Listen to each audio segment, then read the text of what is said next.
오독오독. 안녕하세요. 오독오독의 수련입니다. 오늘 소개해드릴 작품은 만화 어차피 남일이니까요 입니다. 인터넷이나 SNS에서 발생한 트러블을 어차피 남일이라는 모토를 가진 주인공 변호사가 해결해 나가는 법률 만화입니다. 2021년 4월에 연재를 시작해 일본에서는 현재 8권까지 발매되었고 한국에서는 6권까지 발매되었습니다. 이번 달 2025년 2월에 7권도 정식 발매될 예정이죠. 드라마화도 되어서 2024년 7월부터 나카즈마 켄토 주연의 드라마가 방영되기도 했습니다. 2024년 7월 공개된 누적 판매량은 210만 부라고 합니다. 이 작품은 네이버 시리즈에 공개된 무료 1화를 가벼운 마음으로 보면서 접하게 되었습니다.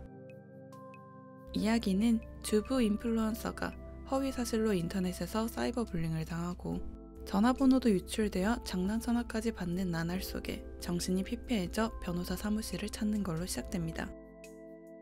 피해자는 고통의 일상을 더 이상 견디지 못해 이런 짓을 하는 놈들이 어떤 꼴사나운 상판을 하고 있는지 알고 싶어 주인공 변호사에게 의뢰를 맡깁니다.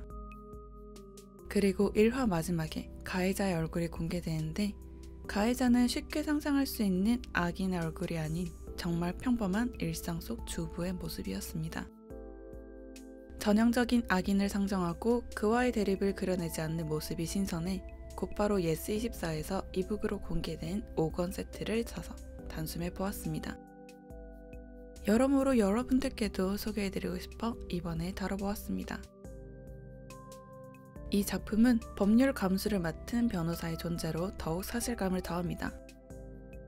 일반적인 작품들과는 달리 출판사 차원에서 변호사를 취재하면서 나온 내용들을 만화화했다는 점에서 기획물이라고도 볼 수 있습니다. 감수를 맡은 시미즈 요헤이 변호사는 법률사무소 RCN을 경영하며 인터넷 문제, 특히 인터넷상의 기사를 삭제하거나 익명 업로더를 특정해내는 등의 법률 업무를 전문적으로 맡아왔습니다. 이런 경력으로 인해 2020년 일본 총무성에서 발족한 발신자 정보 게시의 방향성에 관한 연구회의 구성원이 되기도 했죠. 일본의 연예 리얼리티 프로그램 테라스하우스 도쿄에 출연한 여성 프로레슬러가 악플을 견디지 못해 자살했던 사건이 있었는데 시미즈 변호사는 그때 당시 피해자의 대리인을 맡기도 했습니다. 참고로 그녀가 세상을 떠나기 전날까지 300여 건의 악플을 달았던 20대 남성은 9,000엔의 벌금형에 그쳤다고 하네요. 1권 후반의 작품 해설에 따르면 이 작품의 제목인 어차피 남일이니까요는 감수를 맡은 시미즈 변호사와의 대화 중 시미즈 변호사가 변호사는 어차피 남일이라는 의식을 가지고 일해야 한다 라고 말한 것에 충격을 받아 정해졌다고 합니다. 그동안 피해자로만 대변되는 의뢰인에게 공감하는 변호사가 여러 미디어 매체에서 그려진 모습들이 익숙한데 의뢰인의 일을 남일이라고 생각한다뇨. 하지만 시미즈 변호사는 남일이라고 하면 마치 밀어내는 것처럼 들릴지도 모르지만 친밀해지는 것과 남일이라는 건 양립할 수 있다고 밝히고 있습니다. 이 마인드가 없으면 변호사 자신의 정신이 피폐해지기 쉽다면서요. 이 작품을 보면서 새롭게 한 사실은 변호사의 자살률이 화이트칼라 노동자 중에 유의미하게 높다는 점이었습니다. 여러 연구와 보고서에서도 변호사의 정신건강 문제를 다루고도 있습니다. 시미즈 변호사의 말처럼 남의 분쟁에 개입하는 게 직업인 변호사인 만큼 스트레스를 마주하는 입장에서 어차피 남일이라는 마인드로 일정한 선을 그어두는 것이 변호사에게 필요한 소양이라고 공감하게 되었습니다. 작품 속 주인공인 야스다 변호사의 말에 따르면 사이버 불링과 인터넷 트러블 사건에는 돈이 들고 시간이 들고 무엇보다 정신적으로 피폐해지고 괴롭기 때문에 사람들이 생각보다는 변호사에게까지 의뢰를 하지 않는다고 합니다. 비용을 들여 상대방을 찾아도 드는 비용과 위자료를 포함한 배상액을 비교하면 기껏해야 엇비슷하거나 상대방에게 지급 능력이 없는 경우도 많다고 하죠. 야스다 변호사는 이런 내용들을 미리 안내한 후 피해자에게 어떻게 하고 싶은지 물어보고 비용과 견적을 알려준 뒤 의뢰인의 의향에 따라 일을 시작합니다. 주인공은 시종일관 법적 근거와 의뢰인의 희망, 비용 등에 따라 감정에 휘둘림 없이 명확하게 행동합니다. 작품에서 금액이 구체적으로 등장하는 점도 특징적인데 회차별 상담 비용, 서류 작성, 정보 청구 등의 업무마다의 개별 비용이 생각보다 비싸서 앞으로 변호사 만날 일은 없었으면 하는 생각이 들기도 했습니다. 미국의 의료보험과 의료비의 현실을 안 뒤 의학 드라마들을 이전과 같이 볼 수 없게 된 것처럼 이 작품을 본 뒤로는 변호사가 등장하는 작품을 이전과는 똑같이 볼 수 없게 되어버렸죠.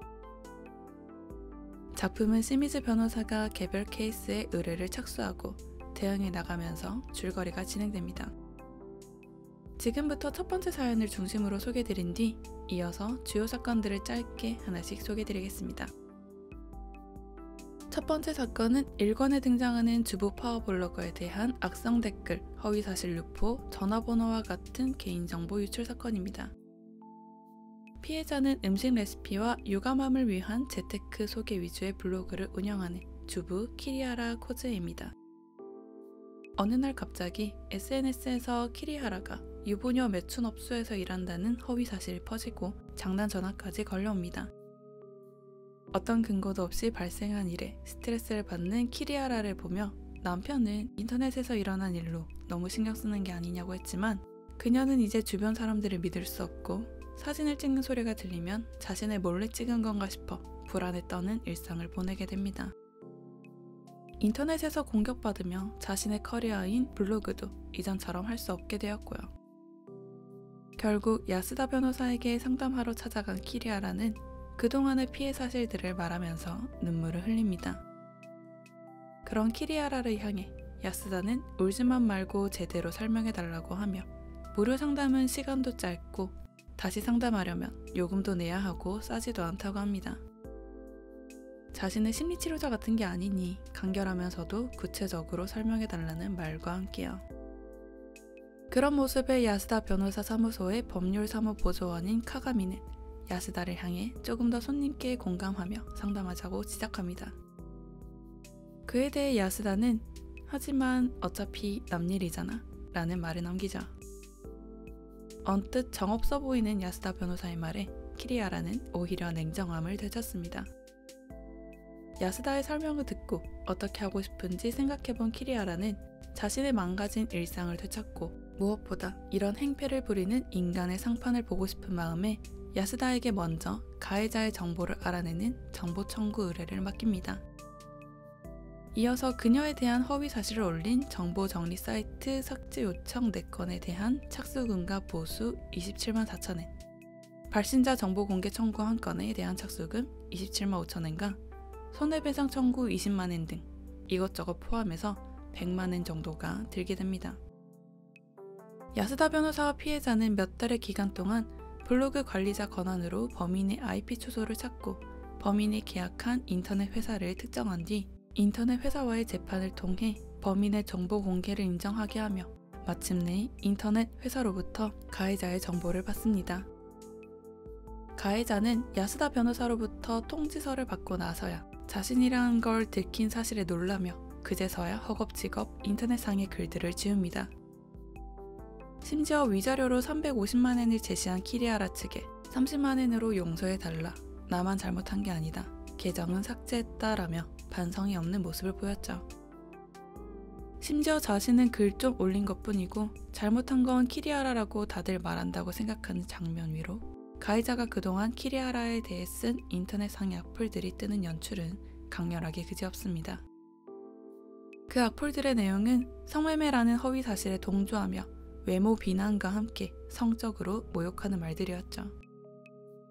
이후 키리하라 측이 제안한 조건과 양측이 조정한 조건으로 화해 조항을 작성해 일은 언뜻 마무리된 듯 보였습니다. 하지만 법원에서 사과의 말을 하던 모습과는 달리 가해자는 초반부터 배상금을 연체합니다. 그런 가해자의 집에 법원의 허가를 받아 동산 집행을 하러 온 집행관이 들이닥치고 그 모습을 다른 이웃들이 보게 됩니다. 가족들도 이로 인해 가해자의 진실을 알게 되죠. 진실이 드러나며 가해자를 향해 정신을 차리도록 소리치는 가족의 존재 덕에 가해자는 인터넷 속이 아닌 바깥속 현실과 실제 사람의 존재를 깨닫습니다. 이어 가해자의 일을 자신의 일로 생각해주는 가족들의 얼굴도 보게 되죠. 이 과정에서 자신을 추궁하는 가족을 향해 가해자가 키리아라가 잘못했다는 사실은 셀럽맘의 진실로 검색하면 안다며 이리 와서 정리된 글을 5분만 보라며 허겁지겁 화면을 가리키는 모습이 기억에 남았습니다. 인터넷에서 남을 비방하고 상처를 주는 근거로 자신의 말과 의견이 아닌 다른 사람들이 정리해놓은 날조인지 아닌지 검증조차 되지 않은 익명의 누군가가 쓴 글을 맹신하는 익명의 모습들을 인터넷에서 숱하게 봐왔는데 이런 사람들이 현실에서 이런 모습을 하고 있었구나 싶어서요. 이후 2권에서 이어지는 별개의 사건에서도 동시에 법률사무소로부터 통지서를 받은 수많은 사람들은 일상 속에 평범한 사람들의 얼굴을 하고 있었습니다. 누가 봐도 남을 악랄하게 괴롭힐 거라 생각되지 않는 비주얼로 평범한 가족들과 함께 있죠. 가해자는 자신의 행동에 대해 어느 정도 책임을 지고 피해자는 가해자에게 사과와 금전적인 보상을 받으며 화해로 사건을 종결했다고 하더라도 둘은 이전의 일상으로 돌아갈 수 없습니다. 피해자와 가해자 모두 이 일로 인해 회복하기 어려운 상흔을 입고 아마도 평생을 짊어지게 될 것을 예상할 수 있게 하죠. 인터넷에서는 기본적으로 내 말이 맞다를 전제로 하고 있습니다. 현실에서의 대화와는 달리 상대방의 모습이 보이지 않기 때문에 그렇게 생각할 수도 있군요 하고 상대의 의견을 받아들이거나 자신의 생각을 바꾸는 일은 인터넷에서 좀처럼 일어날 수 없습니다. 유튜브 댓글란이나 SNS 댓글란에서 수십 수백 개의 댓글을 달아가며 싸우는 사람들은 이런 사실을 쉽게 잊는 것 같지만요. 자신만의 논리와 정의를 가지고 말들을 휘두르다 보면 이번 사건에서와 같이 가해자가 되어 변호사를 보게 될지 모를 일입니다. 이어서 2, 3권에 이어지며 등장하는 사건은 인기 아이돌 유닛에 대한 루머 날조, 허위사실 유포입니다. 어느 날 누누라는 인기 듀오가 옛날에 학교폭력을 저질렀다는 고발 영상이 올라옵니다.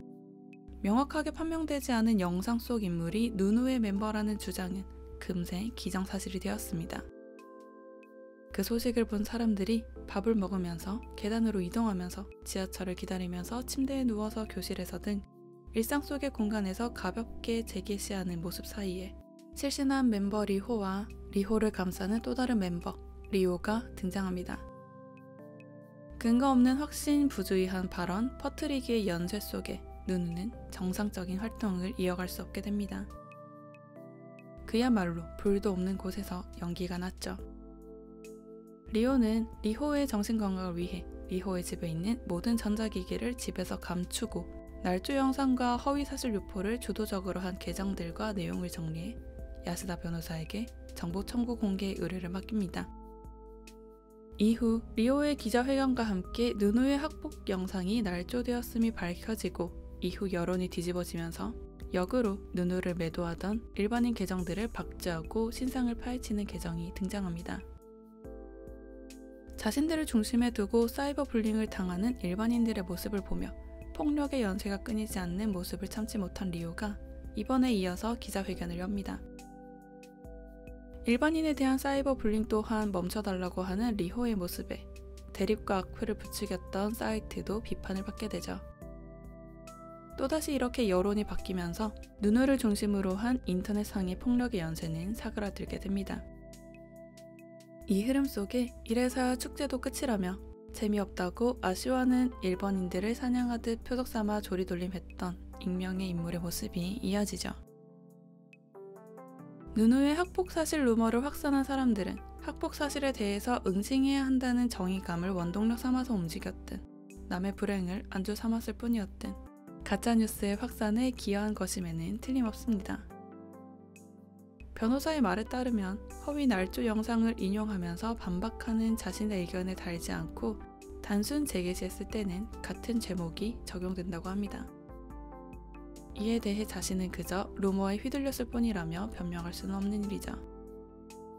가짜뉴스에 대한 경고는 현대에 들어서 수도 없이 나왔고 SNS에 진위불명의 정보가 넘쳐나는 시대임에는 틀림없습니다. 남에게 부정적인 영향이 갈 수 있는 정보를 별 생각 없이 확산하거나 쉽게 악성 댓글을 남기는 게 아닌 상대에 대한 존중을 기반으로 신중하게 의식하는 게 인터넷을 사용하는 사람들에게 필요한 자세입니다. 무엇보다 생각하고 고민하며 결론을 도출하는 일을 얼굴도 모르는 인터넷상의 타인에게 맡겨버리는 일 또한 경계해야겠죠.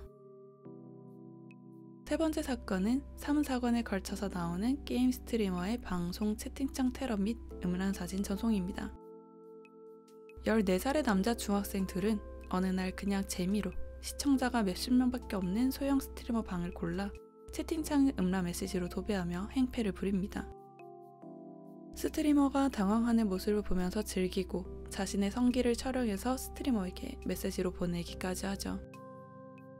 이 일련의 과정을 보면서 이전에 인터넷 방송에서 본 악성 시청자들이 떠오르면서 설마 그 많던 이상한 사람들이 스트리머에 대한 개인적인 앙금이나 원한을 가지고 하는 게 아니라 진짜 놀이의 감각으로 해온 걸까 싶은 생각이 들었습니다. 무엇보다 작품 속의 학생들이 이걸 재미로 한다는 사실조차 믿을 수가 없었습니다. 왜냐하면 지켜보는 입장에선 이 일련의 행동에서 그 어떤 것에도 재미를 느낄 수 없었기 때문이죠. 결국 피해자인 스트리머는 인터넷 서비스 업체에 가해자의 정보를 요청하고 인터넷 서비스 업체로부터 이렇게 정보 요청이 들어왔다는 내용이 가해자 측의 집에 도착합니다. 이를 본 가해자는 야스다 변호사를 먼저 찾아가죠. 이번 사건에서 야스다 변호사는 피해자가 아닌 가해자 측의 변호사로서의 모습이 그려지게 됩니다. 야스다는 자신을 찾아온 가해자에게 아마도 공개 청구가 통과될 테니 바로 인정하고 전방위로 사과하는 쪽이 합리적이라고 알려주지만 14살의 미숙한 가해자는 그냥 장난 좀 친 것뿐인데 어째서 라며 분개하면서 자리를 박차고 나가죠. 어떻게든 자기 입맛에 맞는 의견을 찾으며 조금이라도 안심하고 싶다는 감정에 휩싸인 가해자는 정보 공개 청구가 통과되지 않을 거라 믿고 자신을 안심시켜줄 변호사를 우선적으로 찾습니다. 그렇게 찾아간 다른 변호사는 결국 이 정보 공개 청구가 인정될 거라 알지만 돈을 벌어야 하기에 사실을 애매하게 숨기고 의견서를 써주며 비용을 받습니다. 당연히 정보 공개 요청은 인정되고 가해자는 헛돈을 쓴 채 결국 야스다 변호사에게 다시 돌아오게 되죠. 화해에 이르기 전까지 상대방과 판사에게 안 좋은 인식까지 줘서 매우 비싸게 먹히게 된 일입니다. 결국은 돌아 가해자와 피해자는 화해 테이블에 앉습니다. 피해자는 분노하면서 왜 그랬는지 이유를 추궁하지만 가해자는 그저 재밌다고 생각했다며 별다른 이유를 명확하게 말하지 못합니다. 피해자는 이유를 듣고 싶지만 가해자는 말할 이유가 없는 이 교착 상황에서 야스다 변호사가 말합니다. 그냥 바보인 거라고요. 너무 직설적인 표현이지만 아무 생각도 없었을 거라고요. 악플을 다는 사람을 수없이 봐온 자신이 받은 인상으로는 대부분이 별다른 이유가 없었다고 합니다.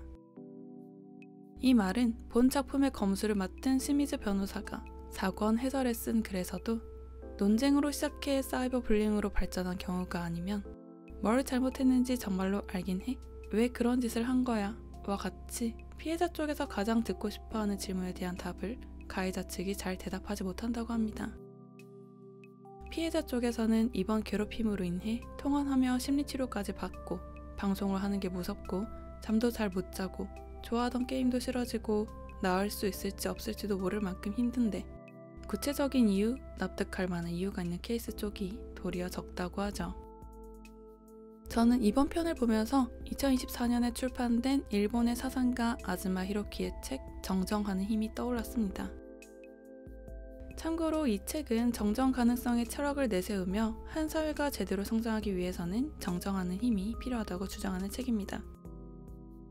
보다 나은 미래를 위해 잘못을 인정하고 정정하는 일은 전혀 부끄러운 일이 아님을 강조하는 책인데 여러분들께도 추천드립니다.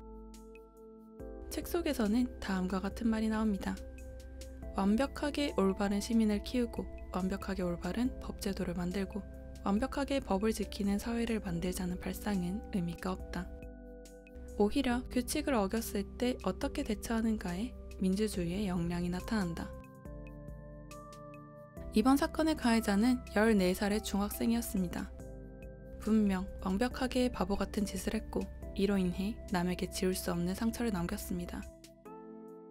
하지만 제대로 반성하고 같은 실수를 반복하지 않는다면 좀 더 나은 동료 시민으로서 자랄 수 있겠죠.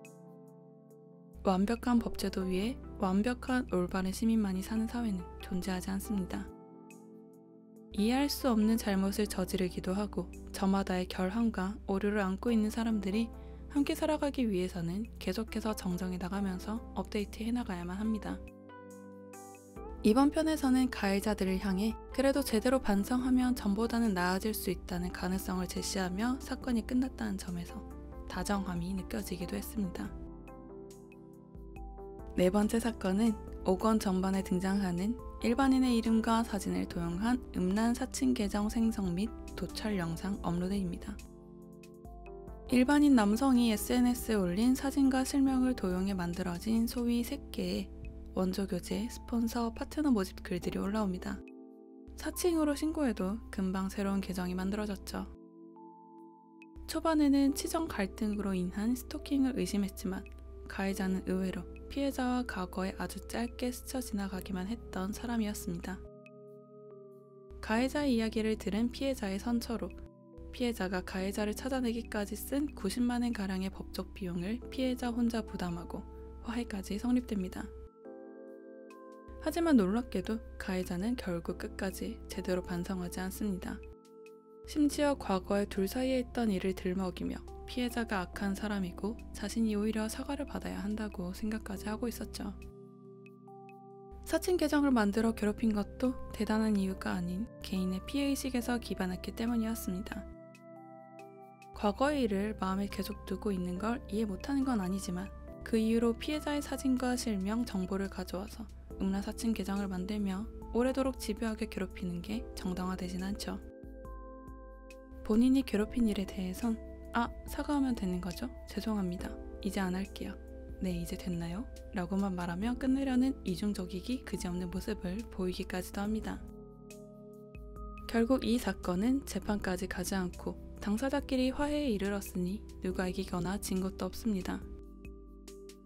피해자 측에 따르면 당연히 가해자가 악한 측이지만 가해자는 오히려 피해자가 악한 사람이라고 생각하는 어긋남도 있었죠. 재판은 어디까지나 법률의 위법성을 물을 뿐인데 직감적으로 재판의 승패와 선악을 동일시하게 된다는 말이 이 사건과 관련해서 등장합니다. 이긴 사람은 선한 사람, 진 사람은 악당, 이렇게 세상은 단순하지 않으며 이걸 혼동하면 정신건강에 좋지 않다고 하죠. 이어서 야스다 변호사는 우리 대리인은 감정적으로 굴지 않으며 일정 거리를 유지하는 게 중요합니다 라고 말하며 변호사 사무실 벽에 걸린 남의 일이라고 적힌 족자를 보입니다. 여러모로 멋진 모습이라고는 없는 이번 사건을 보며 이전에 접한 뜨거운 법조인들이 등장하는 리걸 장르의 미디어 콘텐츠들이 떠올랐습니다. 변호사 혹은 검사인 주인공이 피해자의 깊이 공감하며 만사 다 제쳐두고 온몸 다 던지는 드라마틱한 내용의 작품들이었죠. 하지만 현실은 초반에도 언급되었듯 변호사의 높은 자살률입니다. 후생노동성의 통계에 따르면 2013년에 변호사 10명, 2014년에는 15명이 스스로 목숨을 끊었습니다. 자세한 사유까지 나오지는 않았기에 단순히 변호사 업무가 원인이라고는 쉽게 결론낼 수 없습니다. 하지만 여러 연구와 감수를 맡은 시미즈 변호사의 말에 따라 일정한 거리를 유지하는 게 변호사의 정신 건강을 위해 중요한 건 틀림없는 사실이죠. 이 사건의 에필로그에는 가해자가 사칭범이었다는 사실이 가해자의 지인들에게도 알려지고 반성하지 않는 가해자의 모습을 보며 정이 떨어진 지인이 그와 관계를 끊겠다고 말하는 장면이 등장합니다. 법적인 처벌까지는 가지 않아 범죄자가 되진 않았지만 사실을 안 주변 사람들은 그를 이전과 같이 대할 수는 없는 거죠.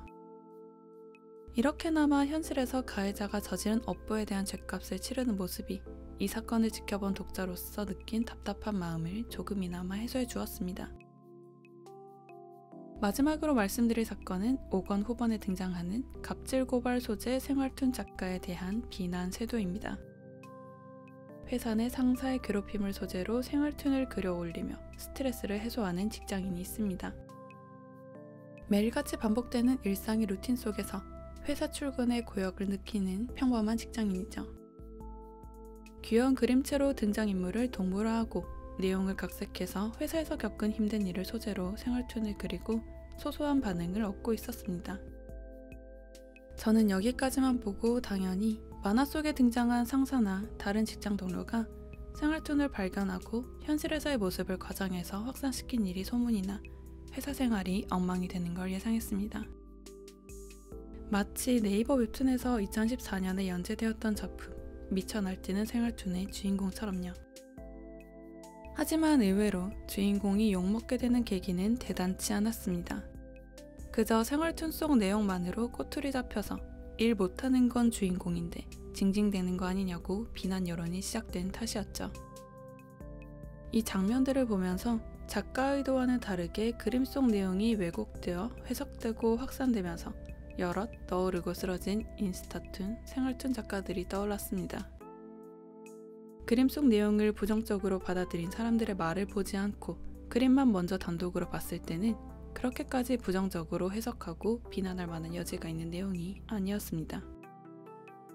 하지만 이 사람을 비난해도 된다, 이것은 나쁜 것이라는 선입관이 생긴 상태에서 보게 된다면 다양한 해석의 여지는 사라진 채 초기 확산자의 영향력과 해석이 압도적으로 작용하게 되죠.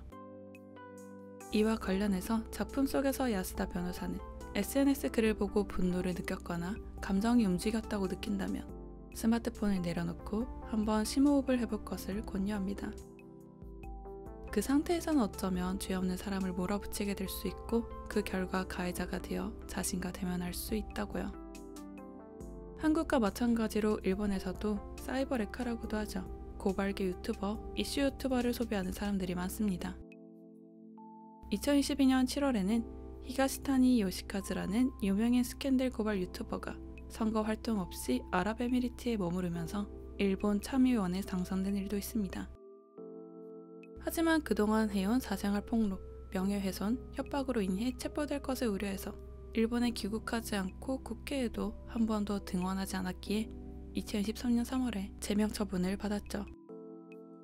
사실을 왜곡하고 무고한 인물에 대한 공격을 확산하는 이슈 유튜버를 근절하기 위해서는 그저 그들에게 관심을 주지 않고 소비하지 말아야 합니다. 관심은 곧 돈이 되고 콘텐츠가 되기 때문이죠. 그 사안에 대해 정말 어떤 정의감을 가지고 더 나은 해결을 위해 기여하고 싶다면 먼저 당사자들의 말을 들어보고 스스로 생각해 보아야 합니다. 연기가 피어오르는 이슈에 말을 얻는 모습들을 보자면 그저 불을 더 제대로 키워서 하나의 콘텐츠처럼 소비하고 싶어하는 욕구를 느낄 때가 있습니다. 이슈 유튜버에게 자꾸 특정 사건, 특정 인물을 더 안 다루냐고 물어보고 채근하는 댓글들은 사실 그 사건이 해결되지 않기를 바라고 있는 것 같다고 느껴지기도 했죠. 이 작품은 악의 평범성같이 당연한 주제로 끝맺는 데에 그치지 않고 인터넷을 분리해서 생각할 수 없는 현대에 걸맞는 도덕 감각을 깨우치고 정립시킨다는 점에서 좋았습니다. 길에서 모르는 사람에게 주먹을 휘두르고 모욕적인 발언을 하면 처벌을 받는다는 사실은 그 누구나 알면서 어쩐지 인터넷에서 폭력을 휘둘렀을 때에도 처벌을 받을 수 있다는 사실을 모르는 사람들이 여전히 많습니다. 상대방에게 공격적인 허위 사실을 확산시키고 동조하는 행위 또한 죄라는 사실도요. 일상 속에서 욕을 하는 것과 인터넷에서 욕을 하는 건 크게 다른데 사람들은 그걸 실감하지 못한다는 말이 이건 누누 사건 때 등장합니다. 혼잣말을 하는 감각으로 SNS에서 누군가를 향해 죽어 라는 소리를 해도 인터넷에서는 당사자가 보고 있을 가능성이 얼마든지 있습니다. 그럴 경우 고작 글 좀 올렸을 뿐이라는 말은 당연히 핑계가 되지 못하죠. 주인공인 야스다 변호사는 그동안 보았던 리걸 장르에서 쉽게 볼 수 없던 인물상이라 신선하게 와닿았습니다.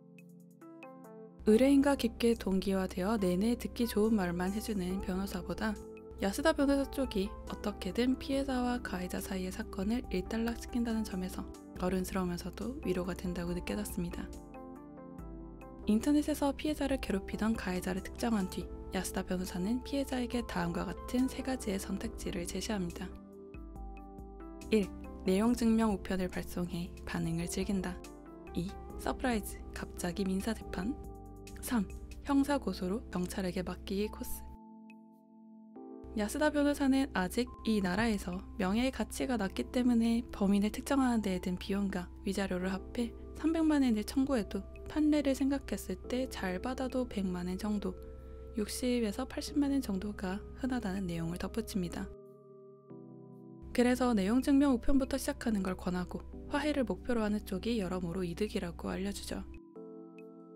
사건을 지켜봐온 독자로서 무고한 피해자가 얼마나 가해자로 인해 고생했는지 아는데 재판에 넘겨 가해자를 범죄자로 확인받지 않고 합의로 마무리하는 모습에 초반에는 저항감이 들기도 했습니다. 하지만 앞에서도 언급했듯 재판의 승패와 개인의 선악이 연결되는 것은 아니기에 피해자의 치유와 가해자의 갱생의 가장 빠른 길을 위해 나름의 변호사로서 직업 사명을 발휘한 면모가 아니었나 하고 감상이 바뀌기도 했습니다. 이 작품에 등장한 가해자들은 생각보다 그렇게 대단한 악이나 의도 따윈 없이 가벼운 행동으로 피해자의 일상을 엉망으로 만들었고 진심으로 그게 그렇게까지 잘못한 일이라고는 생각하지 못했습니다. 사이코패스라서 그런 게 아니라 정말 일상 속 가벼운 행동들 속에서 했던 일이었기 때문이었죠. 그 행동에 대한 잘못을 깨닫고 바로잡는 데에 피해자와 가해자가 지불해야 하는 비용을 함께 명시했다는 점에서 새로운 리걸 장르의 면모를 보여준 만화였습니다. SNS, 커뮤니티, 유튜브 등을 이용하는 모든 사람들에게 교본으로 보여주고 싶은 작품이기도 했습니다. 그럼 오늘의 오독오독은 여기서 마치겠습니다. 들어주신 여러분 감사드리며 오늘 방송에 대한 후기와 감상은 스포티파이, 애플 팟캐스트, 유튜브, 인스타그램과 X에 남겨주세요. 이상 일본 서브컬처를 오독하는 오독오독이었습니다.